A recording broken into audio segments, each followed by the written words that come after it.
ఇది ఏ రకంగా న్యాయం? ఉన్న విశాఖపట్నం ఎయిర్పోర్ట్ ను బాగా ఉన్నదాన్ని వదిలేసి వేరే చోటికి పోయి ఎయిర్పోర్ట్ పేరిట అక్వైర్ చేయాలి అని చెప్పి దిక్కుమాలిన ఆలోచన చేయడం, రైతులు కడుపు కొట్టడం నిజంగా ఎంత మటుకు ధర్మం అని అడుగుతా ఉన్నా. భోగాపురం అనేది భీమిలి నుంచి 5 కిలోమీటర్ల దూరంలో భోగాపురం ఉంది. విశాఖపట్నం నుంచి 25 కిలోమీటర్ల దూరంలో ఉంది.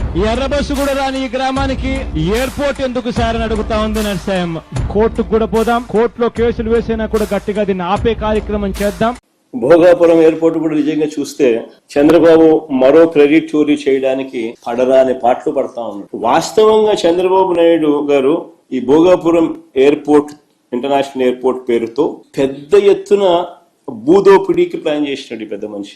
ఈ ప్రాజెక్టుకు వ్యతిరేకంగా 130 కోర్టు కేసులు ఫైల్ అయినాయి. తర్వాత మేము అధికారంలోకి వచ్చిన తర్వాత ప్రాజెక్టు సైజును 2200 ఎకరాలు ఎయిర్పోర్ట్ కు, ఇంకొక 500 ఎకరాలు ఏరో సిటీకి, మొత్తం 2703 ఎకరాలకు కుదించి ప్రతి రైతుకు కాన్ఫిడెన్స్ ఇవ్వగలిగినాం. మొత్తం 130 కేసులు కోర్టులో ఉన్నటి సాల్వ్ చేయగలిగినాం.